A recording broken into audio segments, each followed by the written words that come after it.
इनके पेरेंट्स ने मौका दिया, इसने अपना टाइम यूटिलाइज किया, इसने अपनी एनर्जी यूटिलाइज की, सही डायरेक्शन में मेहनत की और आज सरकारी नौकरी पर पहुंच गई।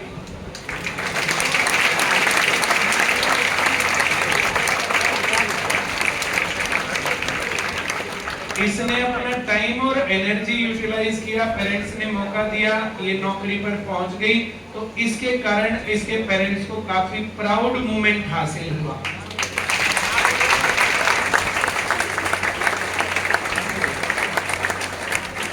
सभी लोगों को ये सोचना चाहिए कि हमें भी अपने पेरेंट्स को ऐसा प्राउड मोमेंट देना है और नौकरी लगने के बाद जरूर अपने पेरेंट्स को ऐसे जरूर बुलाना, ऐसा जरूर पता होना चाहिए कि हम जो हैं तो हमारे पेरेंट्स कौन हैं।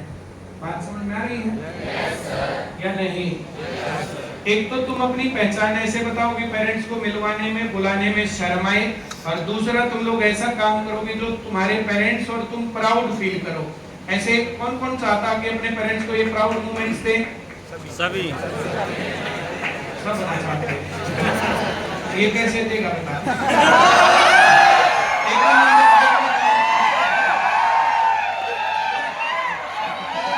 प्राउड मोमेंट देना चाहते हैं तो एक मिनट में हाथ खड़ा करते सोच हम दें कि ना दें। आया ना? Yes sir, very good. आज तेरा कहना ही ना तो सोच साथ के ना छोड़ना। कौन पढ़ेगा, कौन नौकरी लगेगा, जो काम चला लेंगे हम। आया ना? जो लोग किलकी मार कर कैसे चले जाएंगे, जो लोग कभी आए न गए, सो लिए जाग लिए, ऐसे करेंगे वे ऐसे ही रह जाएंगे। तुम्हारा रिजल्ट बताएगा तुम्हारा पढ़ने की क्वालिटी क्या थी। आया ना? Yes sir, very good.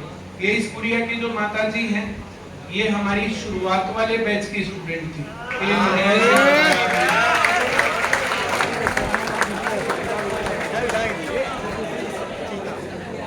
इनकी उम्र मेरे से भी ज्यादा है। तो शुरुआत में जब हम पढ़ाते थे तो हम बच्चे होते थे, हमारे स्टूडेंट्स है क्या नहीं है। आया ना? ये तो तुम लोगों को बोल देते सीधे बैठो, ऐसे मत करो, ये मत करो, ये हमें बोलते थे सीधे पढ़ाओ।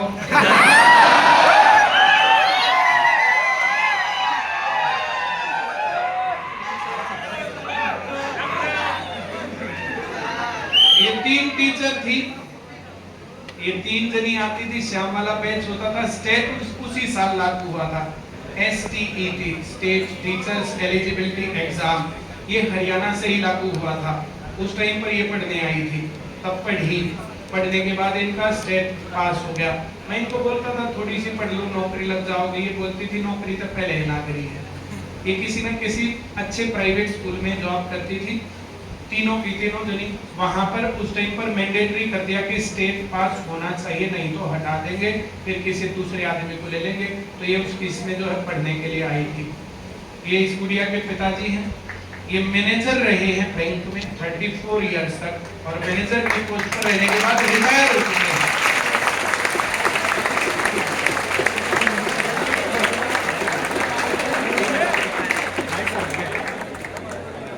अभी न्यूज चैनल में ये तो भाई ने कुछ मिला नहीं है।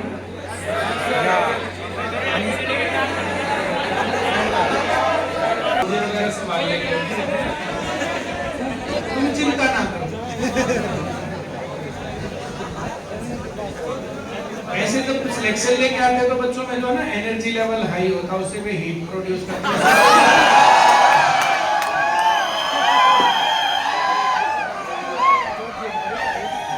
कोई सा पंखा गर्म आ गया होगा उसमें स्मेल, कोई बात नहीं।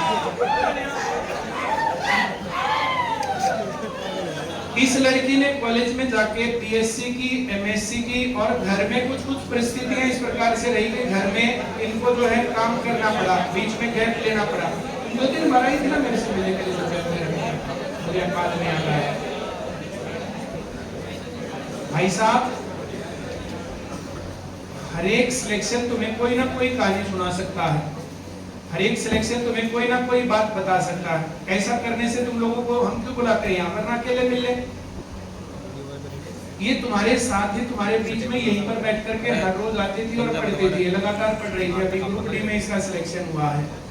इससे पहले इसने एमएससी की बीएससी की जो है 5 साल कॉलेज में लगाए, फिर बीएड भी कर रखी, बीएड भी कर रखी, उसके बाद आके पढ़ी। इसने ये नहीं सोचा कि मैं तो बस बीएड करके टीचिंग के एग्जाम में जाऊंगी वरना आज भी बेरोजगार होती। इसने यहाँ पर कुछ बातें सुनी होंगी, कुछ नहीं सुनी होंगी। और इसकी पढ़ाई के बीच में इनकी मदर बीच में वेदांता हॉस्पिटल में भी इनको जवाब दे दिया था, लीवर सिरोसिस था।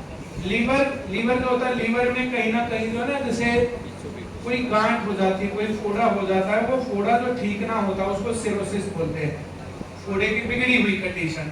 तो लीवर सिरोसिस हो गया था और ये कह दिया था कि जाकर के दिखाने में मत आना, इतनी खराब कंडीशन।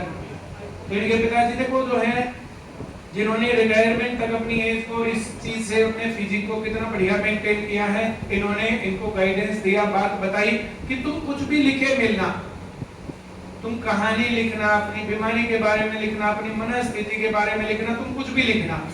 ये लिख नहीं पाई। अगले दिन फिर मोटिवेट करके फिर जॉब पर गए, फिर आकर के कुछ लिखना, फिर नहीं लिख पाई। हफ्ता 10 दिन लगा, इन्होंने कुछ लिखा, तो दोनों ने मिल बैठ करके उसको थोड़ा सा ठीक किया। जो इन्होंने रचना लिखी वो इन्होंने 2-4 ग्रुप्स में डाल दी, जो ये व्हाट्सएप ग्रुप्स होते हैं। व्हाट्सएप ग्रुप से कहां पर पहुंची वो नहीं पता, लेकिन कुछ दिनों बाद इनको बुलाया गया देहरादून से कि आप हमारे पास आइए, हम आपका सम्मान करेंगे और आपको पारितोषिक देंगे। आपकी जो ये पोएम है ये बिल्कुल नेचुरल है, ये कहीं से कॉपीड नहीं है और ये मोटिवेटिंग है। तो जीवन के किस कंडीशन पर मोटिवेशन से क्या मिला, ये इनसे सीखा जा सकता है। ऐसा अब इन्होंने न्यूज जर्नल में बताया था। जीवन इस कंडीशन पर आना कि हॉस्पिटल में मेदांता में ये कहेंगे भैया आना मत, और कुछ दिन की है और वहां से अब ये बिल्कुल स्वस्थ हमारे बीच में है। भगवान इनको बहुत लंबी उम्र दे।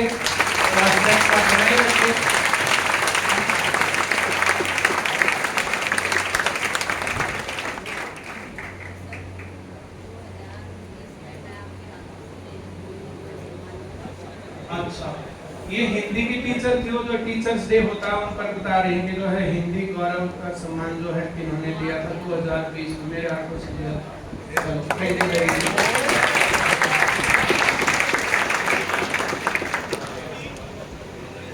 ये लड़की बीच में जैसे गैप मारती थी, ऐसे व्हाट्सएप पर जो अलग अलग बच्चों से बात होती रहती है, इसने भी बात की थी। अब मुझे याद आ रहा है बीच में एक बार जो है इसने गैप मार रखा था, फिर आकर के इसने बताई थी बहुत ये कंडीशन है। मैंने कहा कोई बात नहीं, जब तुम्हारी छुट्टी हो टाइम कटवा लेना, पढ़ लेना, जैसे भी हो उस तरीके से कर लेना। तो इसने बताया था, मुझे थोड़ा याद है। वैसे मेरे से बहुत बच्चों की बात होती है, पर ऐसे ही बीच में आई थी और बीच में मदर की कंडीशन के कारण, फैमिली की कंडीशन के कारण इनके स्पोर्ट के लिए बीच में गैप भी लेना पड़ा। 4 साल लगे तैयारी में, 2 साल पढ़ी, 2 साल गैप भी रहा, लेकिन फाइनली गवर्नमेंट जॉब एम्प्लॉय है और अब ये गवर्नमेंट के भरोसे सैलरी भी मिलेगी, गवर्नमेंट सेफ्टी सिक्योरिटी भी है, आगे भी पढ़ रही है। जिस दिन टीचिंग में कुछ होगा तो इसने डिग्री कर रखी है, टीचिंग तक पहुंच जाएगी, नहीं पहुंचेगी ग्रुप सी तक पहुंच जाएगी, कहीं और पहुंच जाएगी। पहला टारगेट रखो नौकरी लगना, और उसके आगे का टारगेट रखो नौकरी लगने के बाद अपनी चॉइस की नौकरी लगना। जिस आदमी में जितना कैलिबर है वहां तक पहुंचेगा, जो जितनी मेहनत करेगा। नौकरी लगने के बाद कुछ लोग सरेंडर कर देते हैं, कुछ लोग पढ़ते रहते हैं। गुड़िया लगातार पढ़ रही है, और भी कई बच्चे हैं जो पढ़ रहे हो, तो उधर आते हुए भी पढ़ रहे हैं बच्चे। ग्रुप डी में लगे हुए वैसे भी बहुत लोग पढ़ रहे हैं, ग्रुप सी में लगे हुए भी बहुत लोग पढ़ रहे हैं। हायर पोस्ट पर हम लोग जाएंगे, और जब तक तुम्हारे अंदर जज्बा है तब तक पढ़ते रहो, आगे बढ़ते रहो, कहाँ झंझट है। मैं जो कह रहा हूँ समझ आ रहा है? चलिए, मेरी तरफ से आप सभी लोगों को बहुत बहुत शुभकामनाएं, और इस मोमेंट को तुम लोग कैप्चर करो। ये पेरेंट्स के साथ घड़ी लेने के सपने को जरूर लो और इस सपने को साकार भी करना।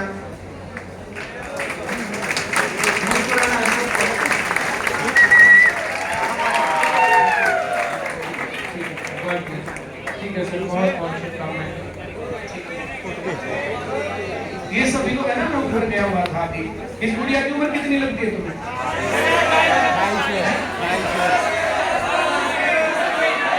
तुम एमएससी करके आई हो यार, बीएड करके आई हो, कुछ तो सोचो।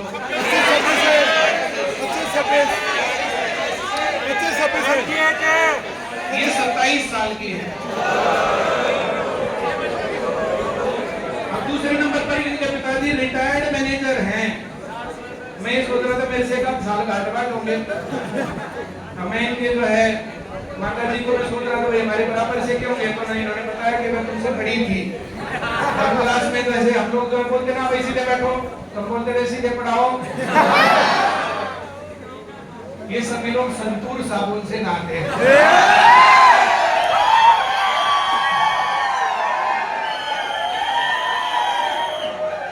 इनकी 50 से इनकी उम्र का पता ही नहीं चलता।